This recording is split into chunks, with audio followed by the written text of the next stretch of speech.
So this is what I talked about yesterday. The horror as toddler finds live grenade in family's front yard.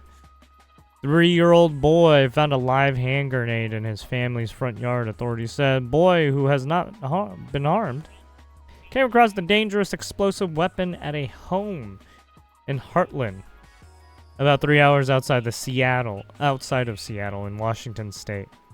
Child brought the grenade inside and handed it to his parents. Oh my god. Who then called the sheriff's office around 6:45 p.m. on Monday to report the discovery. While waiting for the police to arrive, the parents placed the weapon in the shed away from their home. Authorities with the Washington State Patrol quickly deployed a bomb squad to respond to the house, along with deputies. When they got to the home, technicians confirmed the grenade was live. Basically meaning it could be set off still, right?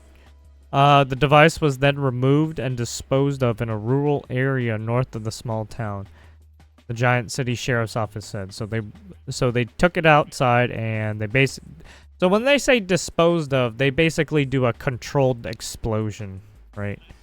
They keep it in a controlled area to make sure nothing bad, right?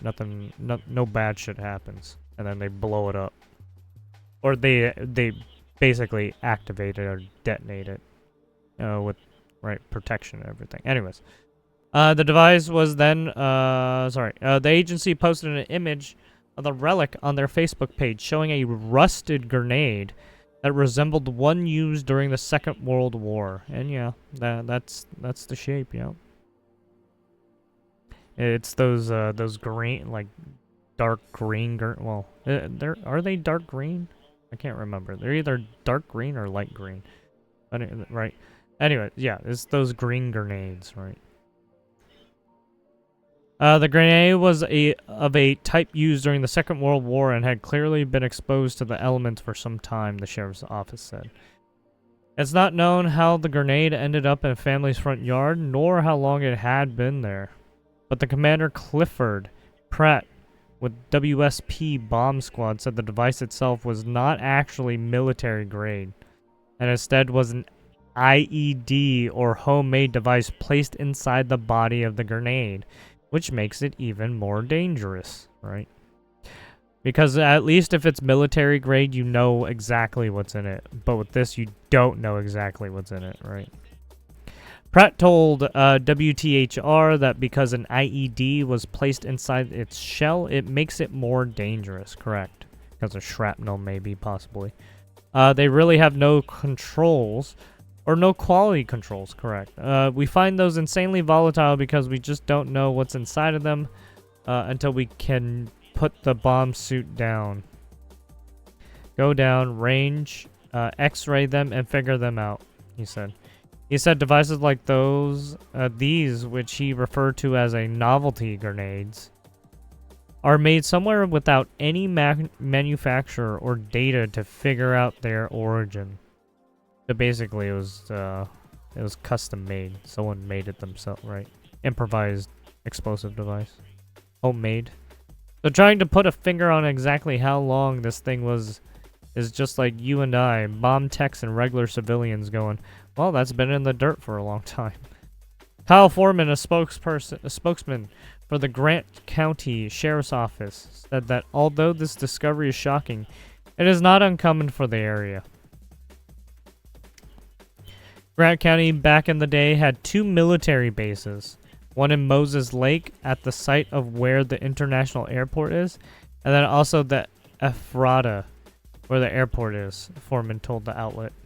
That was an Army air base back during World War II, so it's not uncommon to find artifacts on either of those properties. Local officials have urged anyone else who might come in contact with a similar device to call the police immediately. Well, yeah, because it's super dangerous. There you have it. Interstellar objects spotted shedding mysterious metals in a way that defies science. It's extremely puzzling.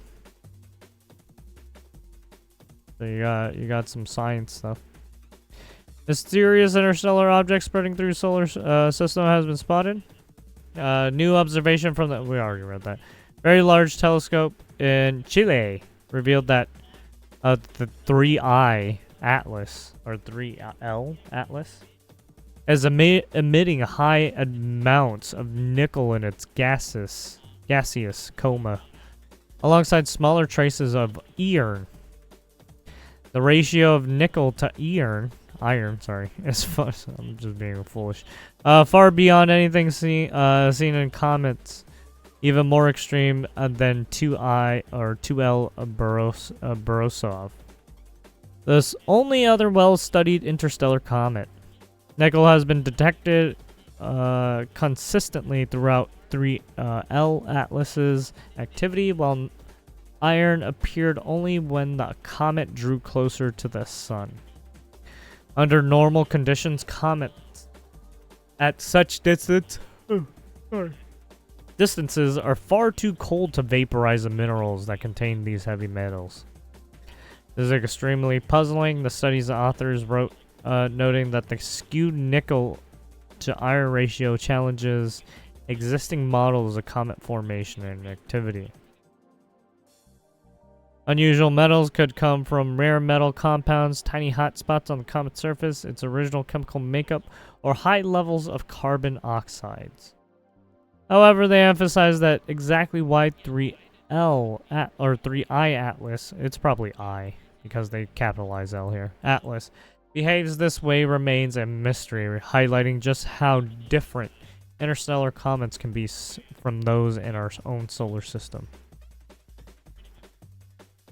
Is the 3I Atlas is the third known interstellar object observed passing through our solar system.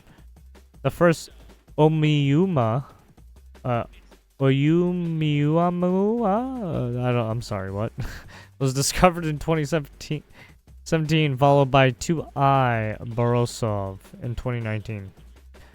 3I Atlas formed in another star system and was somehow ejected into interstellar space, NASA said in a statement. For millions of or billions or even billions of years, it drifted until it recently arrived at our solar system. It has been approaching from the general direction of the constellation Sagittarius, near the central region of the Milky Way. In previous studies, astronomers found nickel and iron in about 20 solar system comets, but the ratios were much lower and gradually matched the sun's composition.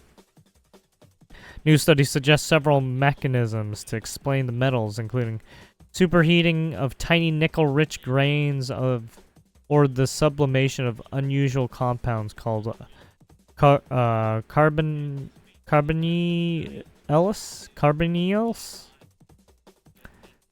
Interstellar comets like 3I Atlas offer a rare opportunity to study comet chemistry beyond our solar system. Nickel has detected in 3I Atlas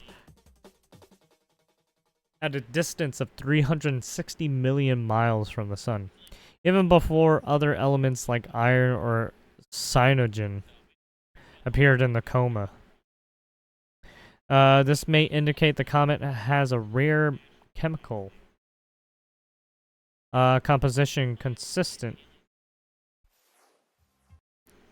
with earlier observations of its unusual high carbon dioxide to water ratio. The team also reported the first detection of iron at 246 million miles. By measuring the nickel to iron ratio at different distances from the sun and comparing it with solar comets and 2I Borisov, scientists hope to determine whether 3I Atlas is truly unique. So yeah. They're just trying to figure out what kind of elements are in the basically what's in this the 3I Atlas, because it behaves like other stuff, right? So they're studying it. That's all it is. Study.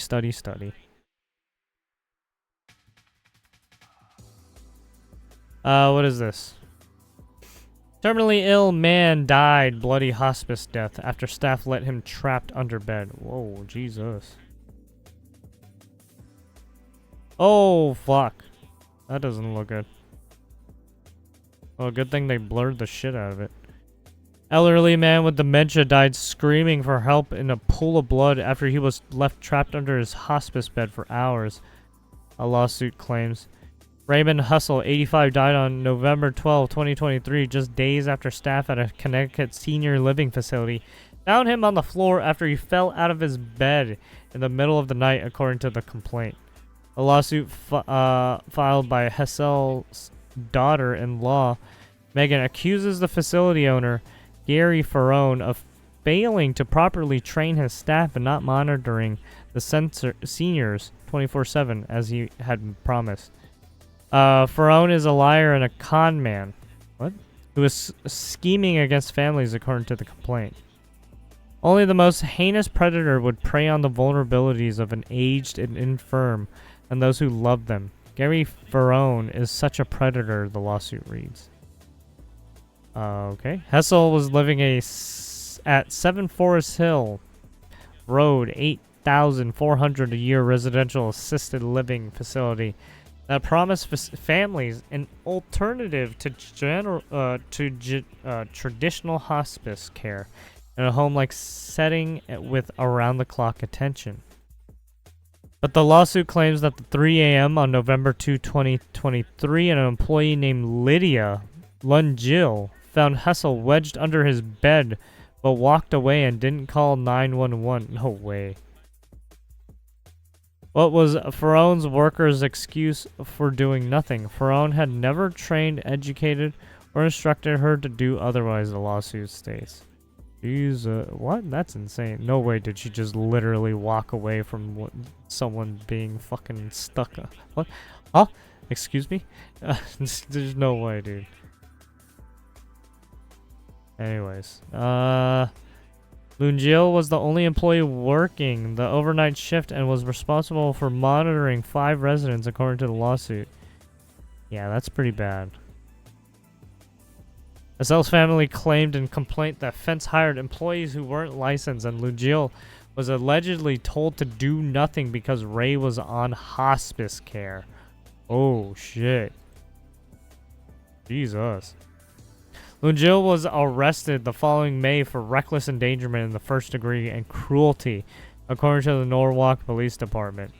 She pleaded not guilty to both charges and posted bail. According to court records, Lungil's next court hearing is on November 20th. Essel's family stated in the lawsuit that despite Lungil's actions, Ferrone ultimately had this responsibility to ensure his staff was adequately trained to care for the elderly. She was not named as a defendant in the lawsuit. The family claims that Hessel's nightmare only began to come to an end after employee Charmaine Bowens, the acting supervisor of the facility, finally heard his screams. Bowens discovered Hessel was profusely bleeding. Oh, Jesus, and called an EMT. Found Hessel on the floor in what was later described by another employee as a bloodbath. Well, yeah. The elderly man was crying out in pain, had blood oozing from his wound, dry blood on his head and on the floor, and he was begging for help when an ambulance arrived, according to the lawsuit. EMS filed an elderly abuse report after Lungil told the emergency medical response team that she didn't contact 911 or her supervisor because she thought that Ray was in hospice and that it was not required. What? That does not make any fucking sense. According to the lawsuit. So that's... Can't really show that. Police responded to the scene and Hessel was still on the ground covered in blood. An officer took photos of the incident and Hessel was transported to the hospital. Megan and Hessel's daughter, Catherine, said in the lawsuit that they weren't notified about the emergency until the next morning by a third party. Lawsuit also alleged that Lungil had shown up to work drunk. Oh shit, and was supposed to be fired before her shift on November 2nd. But stayed to work the night shift because there wasn't a replacement. Yikes. So we have an alcoholic nurse. Apparently this hospice care place isn't all that chalked up to be, yeah. I think that's why people don't like putting their loved ones in hospice care like this, because this is the reason, right?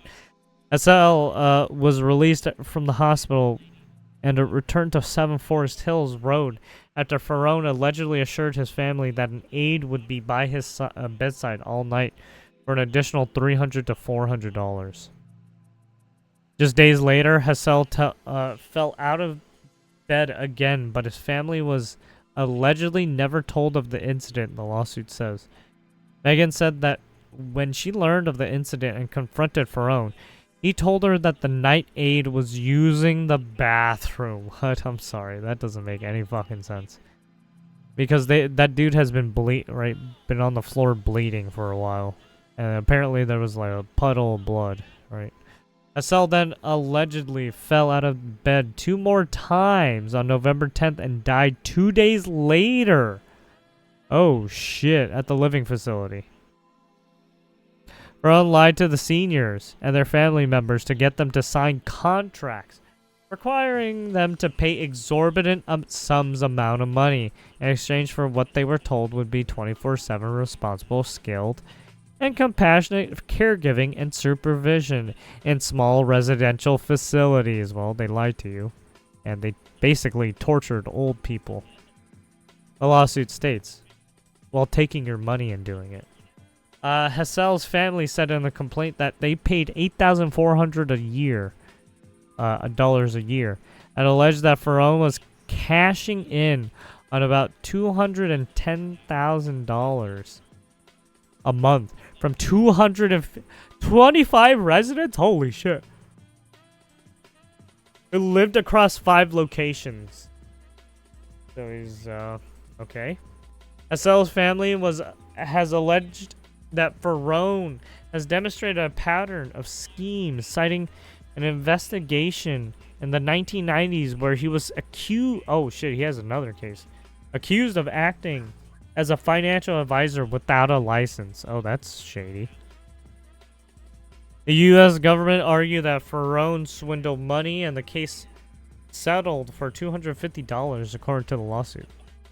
Then in the early 2000s, Ferrone was accused of creating a fake dating service. Jesus Christ. He has apparently he's a con man, apparently. Dating service charging clients $5,500 to join, complaint states. Client said that the matching service was random and not as it was advertised. Former New York Governor Andrew Cuomo prosecuted the case during his tenure as the state's attorney general.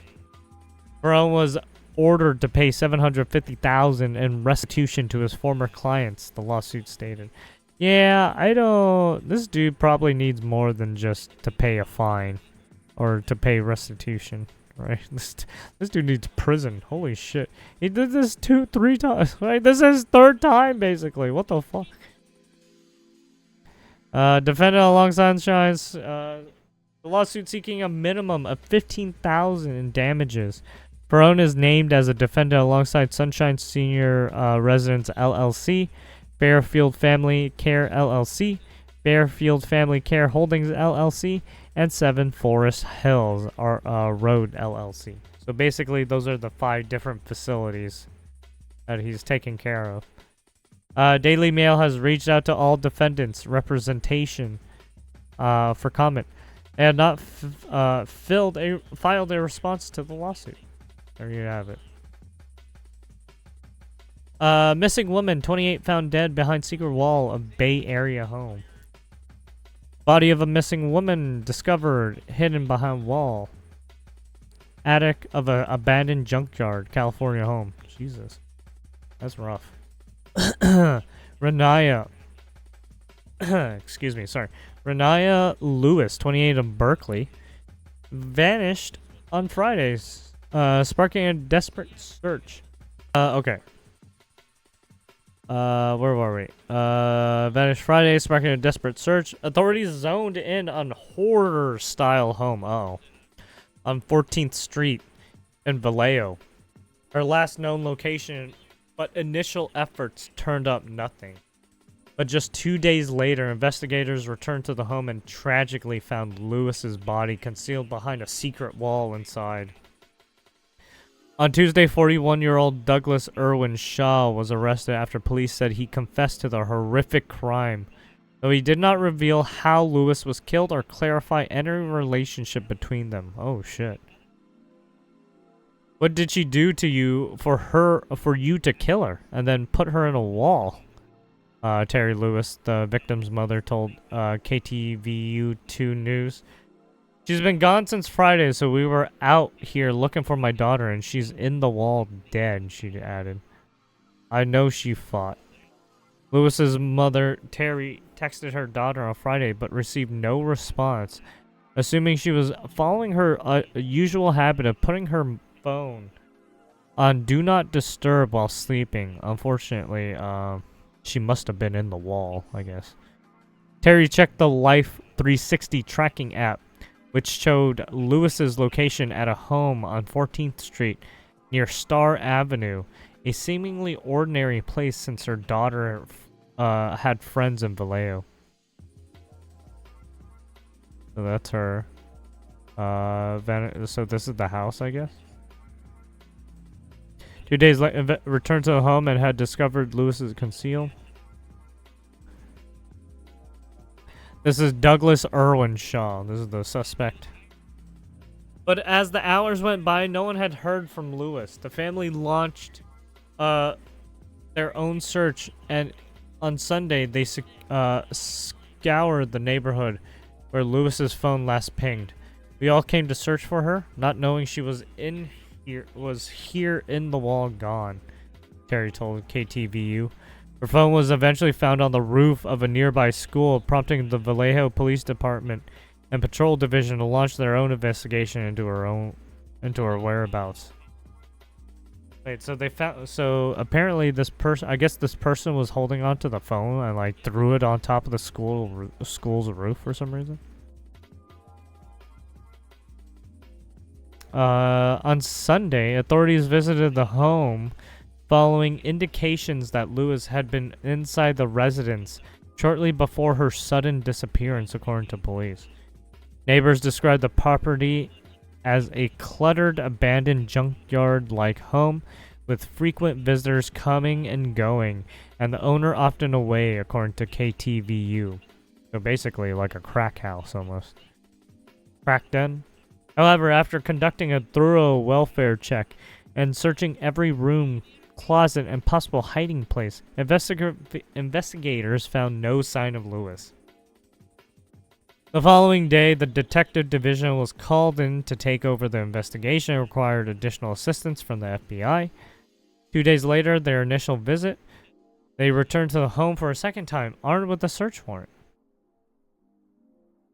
During the search, investigators uncovered a hidden entry in the attic, which led to the devastating discovery of Lewis's remains. You would miss it because my baby girl was hidden behind a wall, Lewis's cousin, Latoya Lewis, told KTVU. A secret wall they placed her behind. Authorities had to deliver the grim news to Lewis's hopeful loved ones, who were shattered, her mother even collapsing to the floor. On our way from Stockton, I was praying, Terry told KTVU. I just prayed, God, please don't let it be her. Please don't let it be her. Or, please don't let it be. And he didn't answer my prayer. I am devastated. That's my youngest daughter. Her birthday is on Monday, she added. She would have been 29. Shaw was arrested later that same day after authorities said he gave a statement to detectives admitting responsibility for what they described as a heinous crime. Despite having a suspect in custody, it remains unclear what connection Shaw had to Lewis or the home. The person that they have in custody is being cooperative. He stated that he did indeed kill Renea, sorry. He threw her phone on top of the school. Oh, okay. So that's what... Yep, there it is. Yeah. He threw it on top of the school for some reason. That's the most information that I have, Lewis's cousin told KTVU. So, yeah. Shaw was immediately booked into Salona County Jail on a murder charge, with Terry expressing her belief that he should spend the rest of his life behind bars. He needs to sit there and suffer for my daughter because she didn't deserve this, Terry told the outlet. Family members described Lewis as a vibrant, family-oriented woman. It messed her in the kitchen. This was heartbreaking, senseless act of violence that has no place in our community, Chief Jason Ta said. I'm proud of our officers and detectives for making an arrest and solving this case, he added. Above all, our thoughts are with the descendants.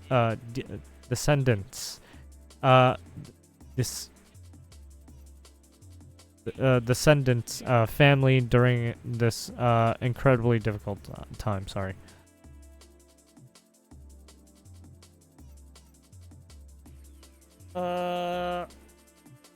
Okay. And then plan to pump 45 gallons of radioactive water in New York's Hudson River. Yum. How tasty. Controversial plan. Yeah.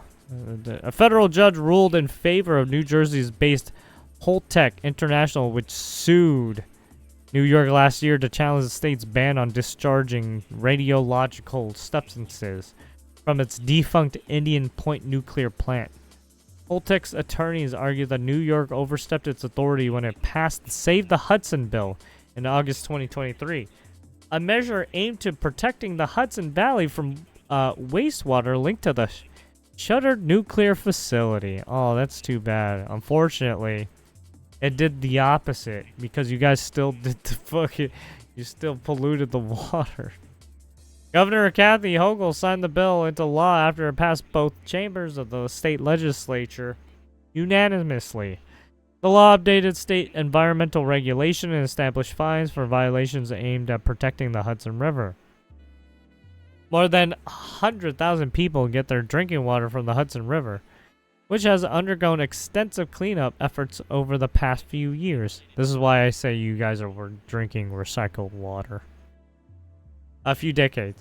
However, U.S. District Judge Kenneth Caress ruled... Well, everyone's drinking recycled water, sorry. Ruled that last week that New York's ban was unconstitutional, affirming that the federal government alone can regulate discharges from the decommissioned nuclear facility. The Indian Point nuclear power plant, located just south of Peekskill, permanently shut down in 2021 after nearly 6 decades of operation. Within weeks of the closure, the facility was sold to Holtec International, which specializes in dismantling retired nuclear plants and managing spent nuclear fuel. Well, what they did was they dumped it into the fucking river. Or into... Holtec has argued that wastewater discharge falls under the oversight of the Nuclear Regulatory Commission, NRC, the U.S. Environmental Protection Agency. Company officials also note that the controlled release have been standard practice at nuclear plants for decades. They also do not plan on releasing 45 gallons immediately. Critics, however, contend that Holtec has other options, including storing the water on site in sealed containers instead of releasing it into the Hudson. Don't worry about it. It's okay. It'll go away in a amount. While you drink it, it'll go away. It's fine. Your body will slowly get rid of it. It's fine. You can drink it. What the fuck is wrong with you? Critics, however, contend that the Holtec has other... Oh, yeah. I already read that. Patrick O'Brien, Director of Government Affairs and Communications for Holtec International, told Patch that the company was disappointed that the 2023 bill was passed, saying the scientific facts show that the discharge to the river is the safest option for dealing with the processed and treated water. Radiological discharge is the sole purview of the Nuclear Regulatory Commission, and we hope the governor's office reviews, concurs, and vetoes the legislation based on the assessment that radiological discharge is federally preemptive, O'Brien added. The treated water is monitored and sampled to ensure that it meets regulatory requirements before it is released and will be a small fraction of the 3 millirem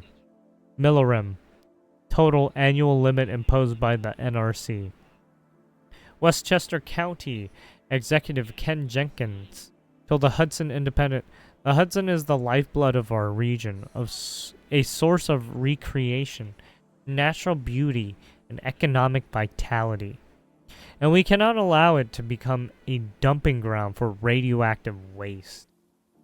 Westchester residents and all New Yorkers on both sides of the Hudson River deserve better. Rockland County Executive Ed Day is also against the federal ruling.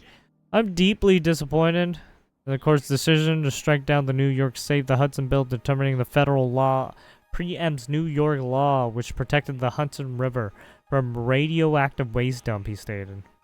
Yeah. So yeah, there you have it.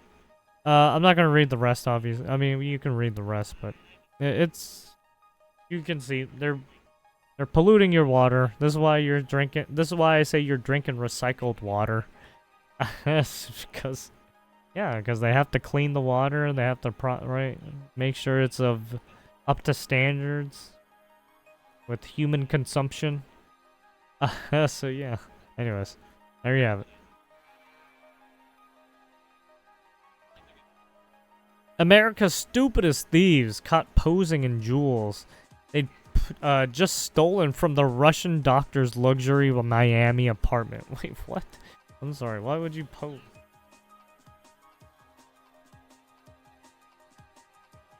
Why would you do this? Why are criminals retarded?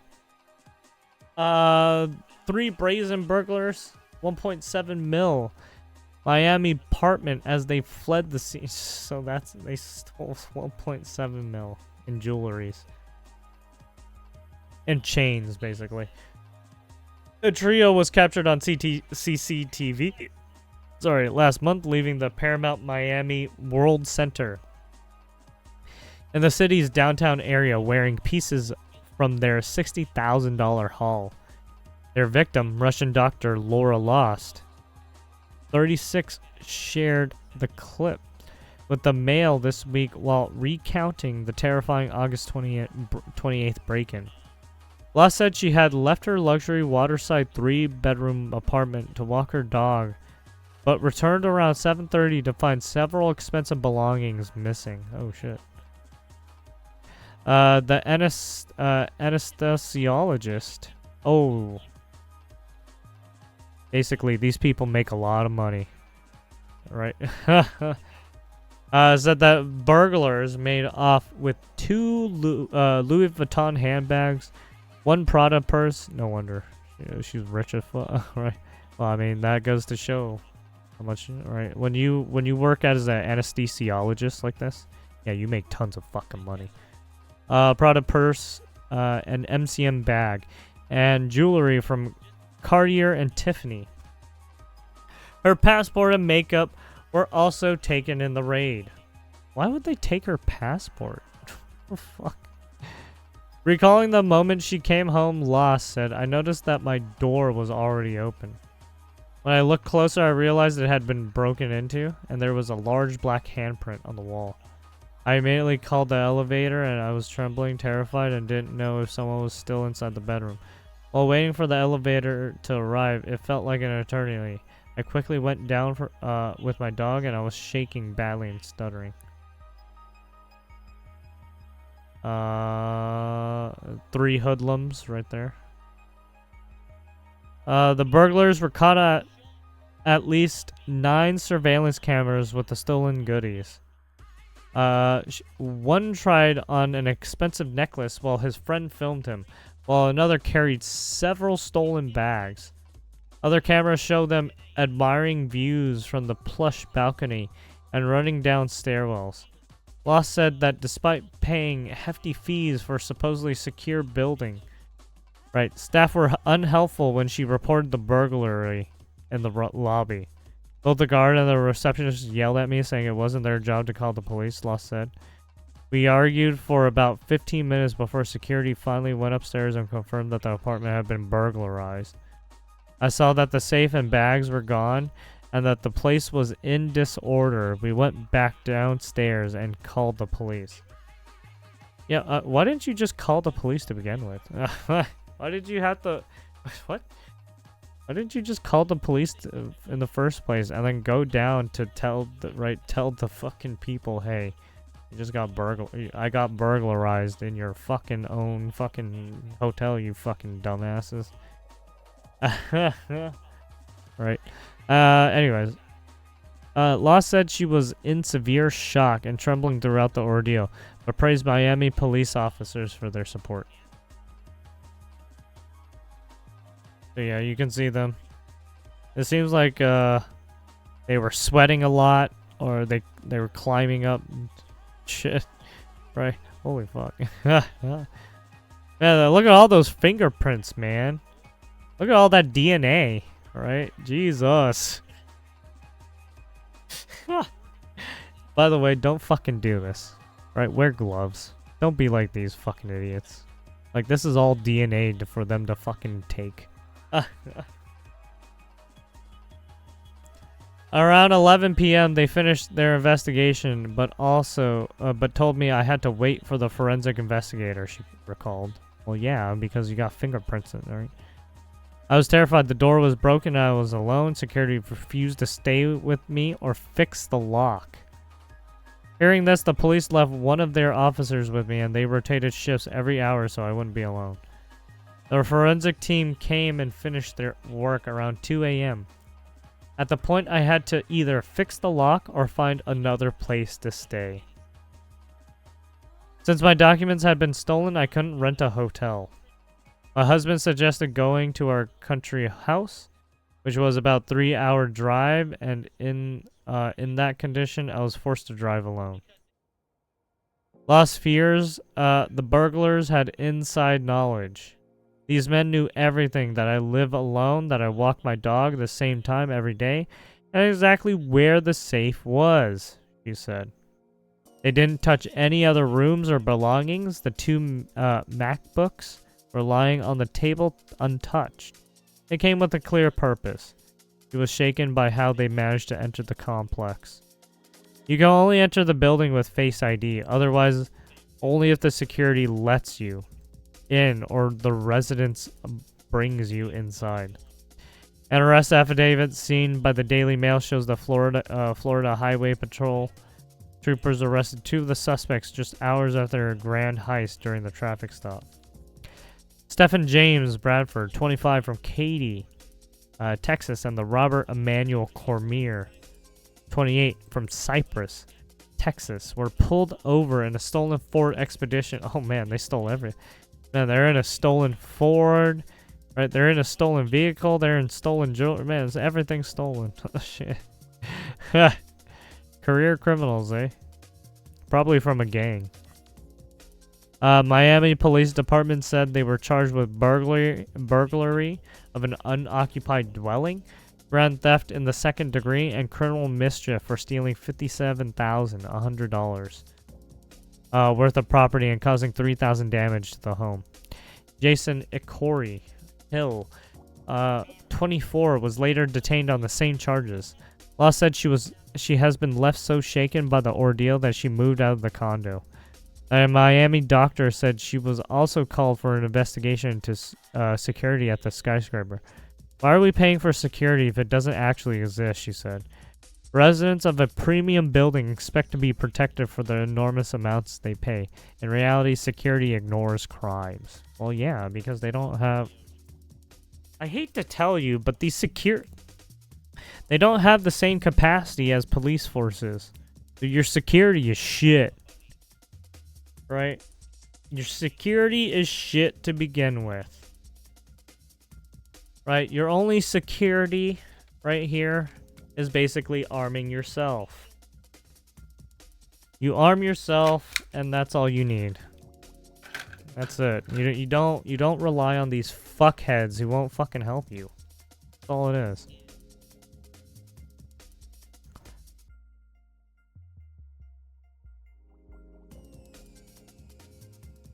Ignores crimes and may even complicit in them.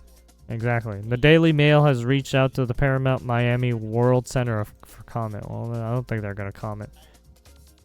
Security and receptionists are involved? Probably. Possibly.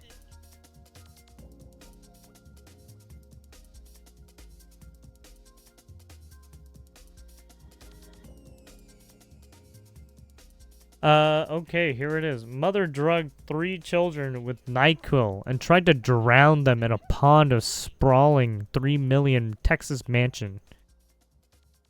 Holy. Our agency was contacted this morning approximately 5:50 to 5, between 5:50 and 6 a.m. in reference to a possible drowning at the location where we're at behind me.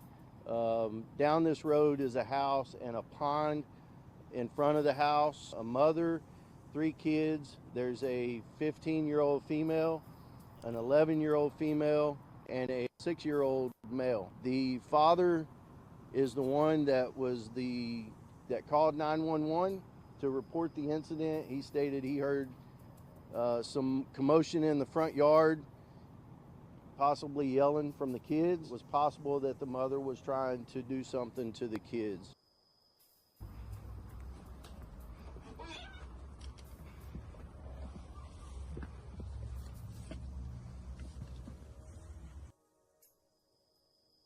What the hell is this one? Anyways, there you have it. Yeah. Oh man, that's the fucking mansion? Holy shit, man, it's a bunch of rich people.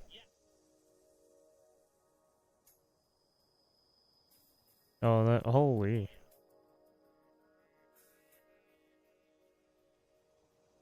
A mother allegedly tried to drown her 3 children in a pond on their sprawling Texas estate before their father called 911. Sheriff's deputies descended on the 3 million Liberty County mansion early Monday morning after Domingo Quintana called to report attempted drowning. Quintana, 61, told investigators his 39-year-old wife poisoned his children with NyQuil and attempted to drown them. 3 children found near the water alongside their father. Mother remained in the water. She and her 11-year-old daughter were both unconscious and airlifted to a nearby hospital in a critical condition. Other siblings, a 6-year-old boy, 15-year-old girl, were transported to the hospital, alert and conscious. They were in stable condition as of Tuesday. Quintana was later booked in Liberty County Jail on Tuesday for an unrelated charge of animal cruelty. Oh wow, shit.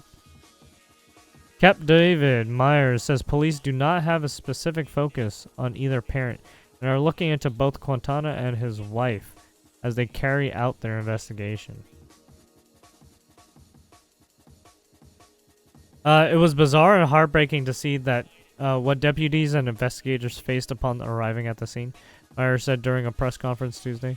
Anytime children are involved, it's a heart-wrenching for all of us in law enforcement. The best thing we can do now is pray the children and their parents. The incident occurred just before 6 a.m., so it happened real early in the morning. Monday, at the family Rancho Monte Carmelo estate, which realty websites estimate it worth as $300 million. Quintana called 911, hearing screams and rescuing his children from the water, according to KHOU. Investigators reportedly found medication bottles near the scene, and they said, and they plan to test the children for traces of drugs or alcohol. A dive team also searched the pond for evidence they believe may be at the bottom. The sheriff's office says the children and mother are safe, but declined to give KHOU further details about their whereabouts or conditions.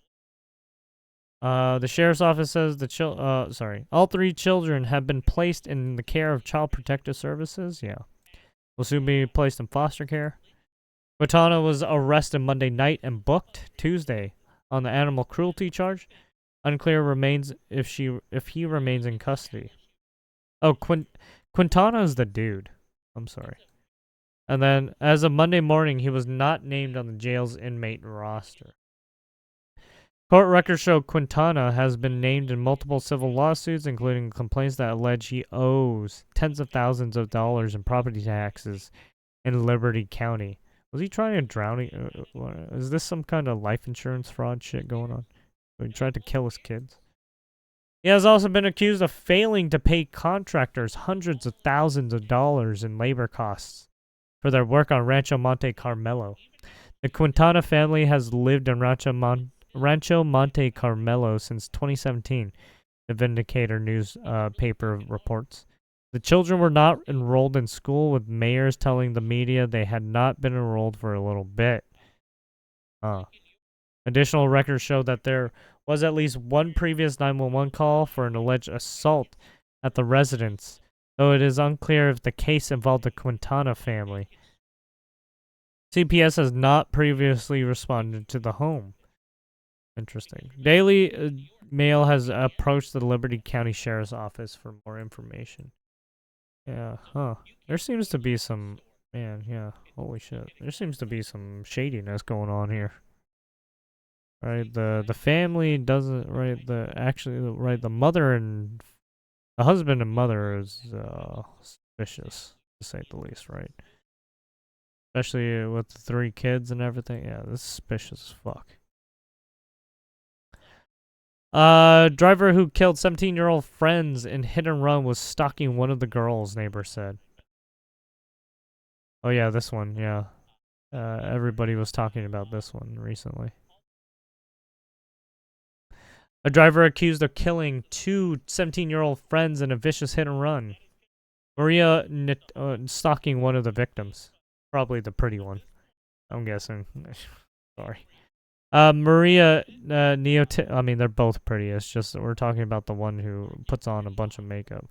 And Isabella Solis were struck by an unidentified man driving a black Jeep Compass SUV around 5:30 p.m. Monday in Cranford, New Jersey. The teens who were riding an e-bike home from a school function were hit on a quiet residential street just blocks away from their home. They were rushed to a local hospital in critical condition, where they later died. So basically, usually when you get hit, like, I don't know how fast the car was going, but yeah, usually if you get hit like that, yeah, you're not making it. Because once you get hit by the car, you're flying through the air, and then you face plant right on fucking cement and shit. So it's like being smacked up twice, right? You're taking more damage than just getting hit by the car, right? And that's Newton's laws of physics, yes. The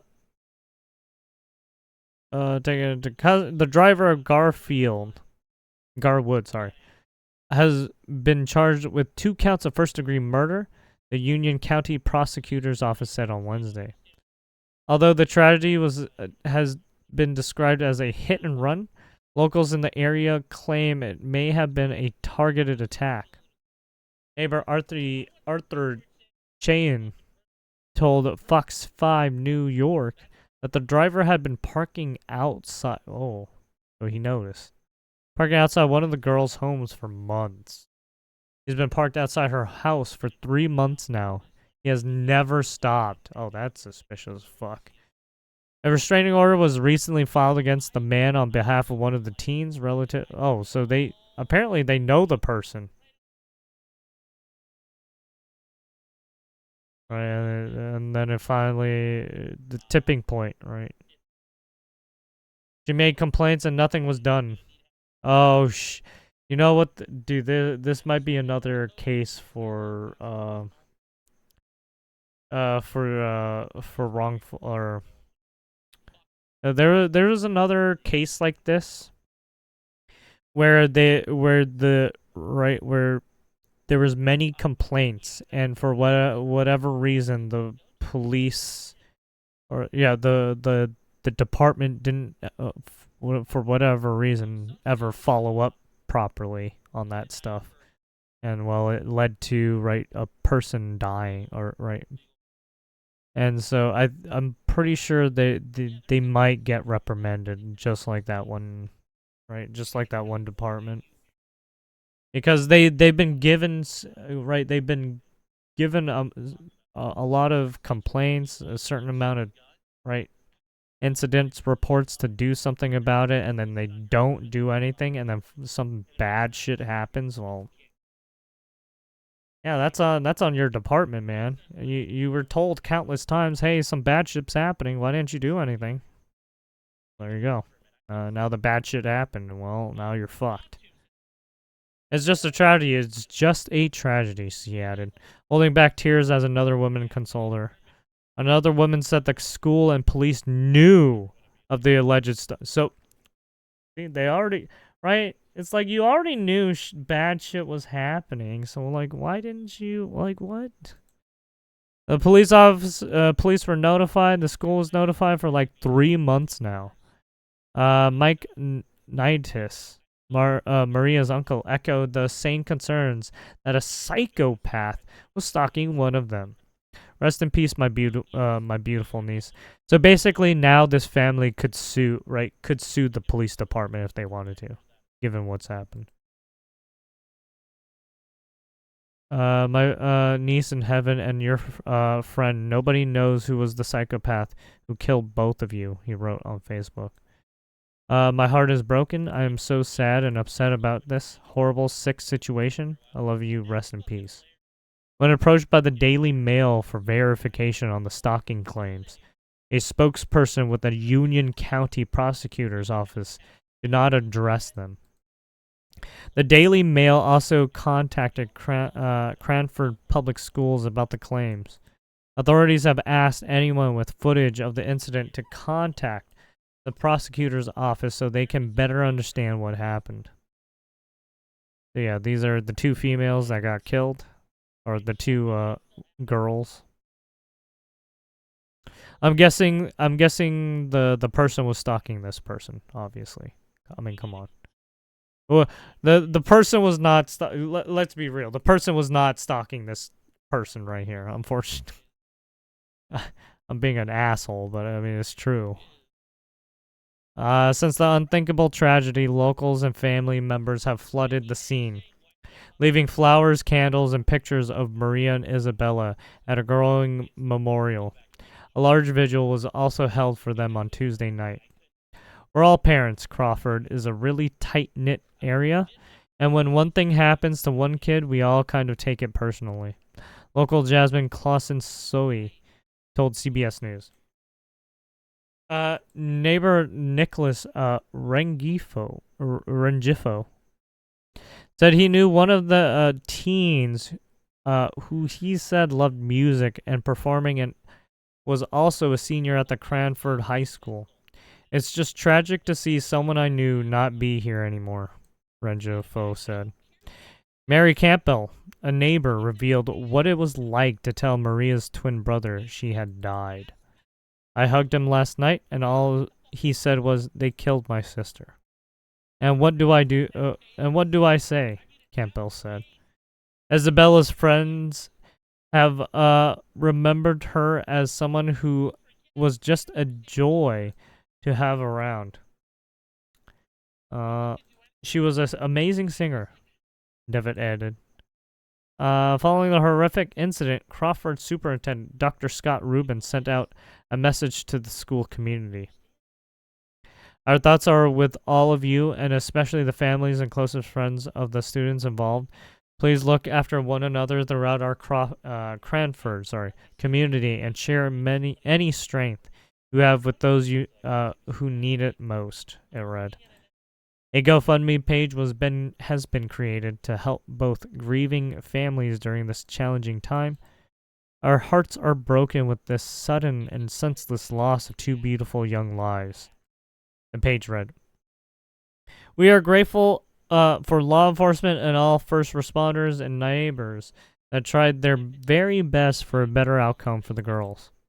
Most importantly, we pray to God that He wraps His arms around both of these families during this unimaginable time of pain.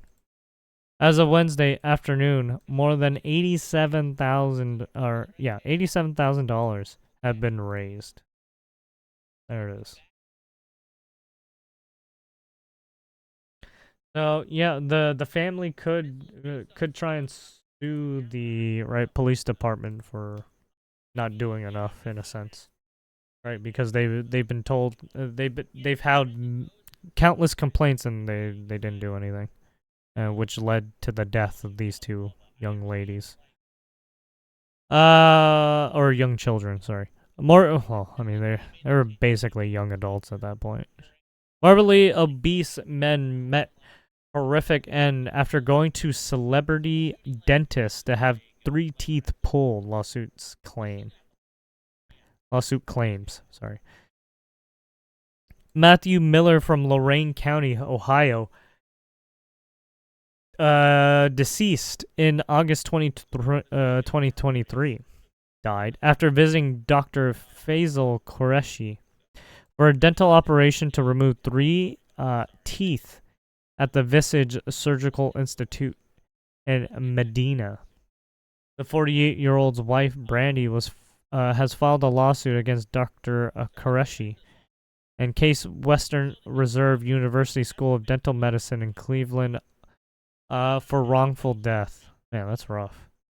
The office website, Qureshi lists him as a professor of the university and says he is internationally recognized for performing dental, facial, cosmetic, and oral maxillofacial surgery. Alongside the lawsuit, the dentist may face disciplinary action from the Ohio State Dental Board because of the incident, according to the AZ. Well, I mean, he might lose his license, right? I mean, because of what happened, right? He won't be able to practice ever again, literally. According to the board, while anesthesia was being administered, Qureshi gave Miller medications, one after the other, without any pause between administration to assess effectiveness, and then within minutes placing a throat pack and starting surgery. So basically, they're saying he did not take the necessary precautions to make sure everything was okay before operating. Miller then lost his pulse and went into cardiac arrest. Qureshi failed to give Miller reversal agents to counter the narcotics and benzodiazepines, alleged the board. Basically, when they pump you full of drugs, they have they have counter drugs just in case you in a sense OD, right? So they have counter drugs just in case something bad happens. Miller spent 4 days on life support at Medina Hospital before he died, according to the lawsuit. The board said the cause of death was acute hypoxia respiratory failure as a result of the procedural sedation. So basically, when they put you under, right? Apparently, his respiratory system didn't properly regulate his body, so that means it failed. So that's why they say acute hypoxia respiratory. Anyways, I don't. There's obviously a clinical whole description on this. I'm not gonna fucking look it up.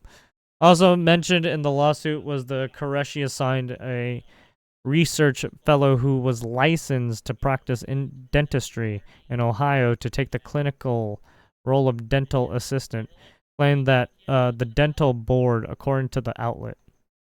The lawsuit claims the dentist pushed for anesthesia, despite Miller's medical history. So basically, with certain procedures, they will ask you that they want to put you under to minimize the risk, right? Right, if they're going to work on your teeth and stuff like that. Because what they're going to do is they're basically going to rip teeth out of your fucking skull. Yeah. Yeah. Right, they're gonna basically break. They're gonna break your jaw a bit, and then maybe rip out some jaw bones, possibly. So yeah, that could be very painful, very painful. So that's why they put you under, right? Anyways, oh yeah, when they're ripping out your wisdom teeth, right? They will sometimes put you under because that can really get right rough sometimes. And then if they want to pull out all of your wisdom teeth at once, right? They usually want to put you under so that because it's going to take a long time. Because it takes a lot of time to just pull out one tooth, right? It almost takes like an hour just to pull out one tooth. Because they slowly fucking drill at it, and then they fucking try and yank it out.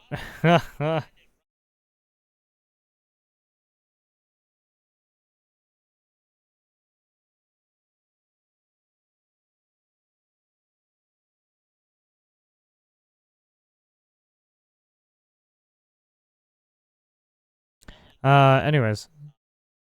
Additionally, the board claimed Qureshi altered or permitted to have changed Miller's preoperative anesthesia records after the date of the surgery.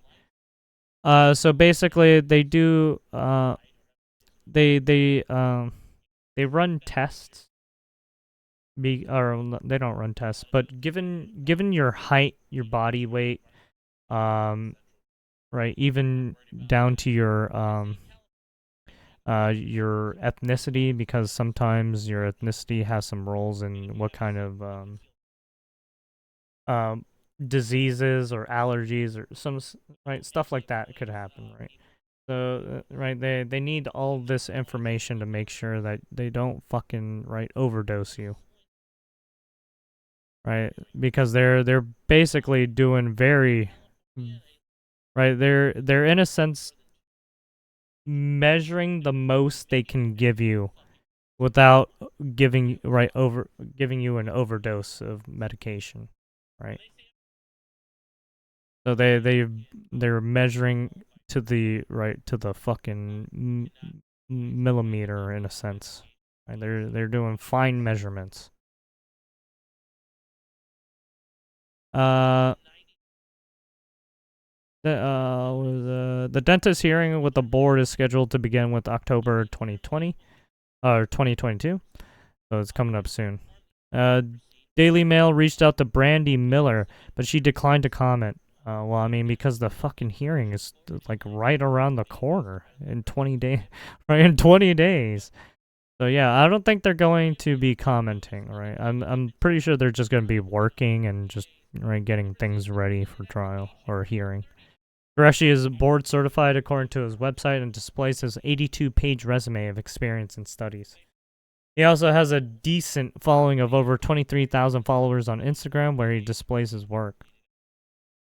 The renowned doctor allegedly resides in a 6-bedroom, 5-bathroom, 9,000 square foot home worth 1.7 mil, according to Zillow. Over 1/3 of the Americans are obese or overweight, which can make surgery more challenging. Correct. Because it's tied, right? It's tied to your how much body mass you have too. Because right, it takes a lot of right drugs to process throughout your whole fucking body. Yeah, it takes time. So yeah. Having access. Challenging according to the American Society of Anesthesiologists. Having excess weight can put patients at risk for certain side effects and complications either for surgery or anesthesia. Sorry. According to the ASA. The most concerning issue is that being overweight causes sleep apnea. Yeah, basically, right? Sleep apnea causes a person to stop breathing while sleeping. Yes. Right? People have trouble breathing through their nose when they're sleeping. So you get what happens is their nose gets clogged up, and then they start like snoring out of their mouth, right? They start making sounds out of their mouth. That's because they're gasping for air. They're trying to get air in through their fucking into their body, but all they can get it in is through their mouth. You hear you're right. Sounds like someone's dying. uh, and this can make anesthesia riskier, especially general anesthesia, according to the outlet. Other issues include difficulty locating veins to deliver life-saving emergency, right? Because you're with more meat around your area, it's hard to tell where your fucking veins are, right? Because if your veins don't show up that much anymore if you have a bunch of like fucking fat around you. It's hard to see those veins,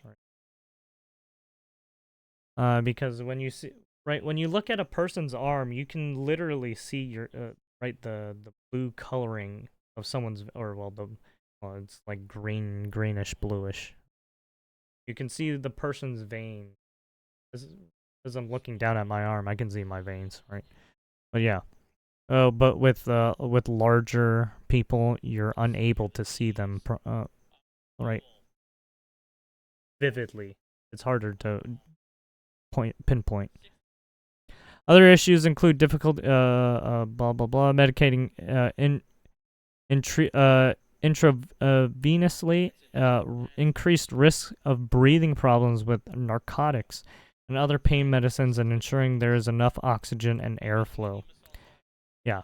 And obviously with fat people, they need, right, their body works 2 times harder, or two times, right, as much harder, because they have a bigger stature. So basically their hearts are pumping 2 times harder than regular normal people, right? Anyways, there you have it. That is all the articles from the past. We finished them. Took over an hour. I'll leave all the links in the description as usual. There you have it.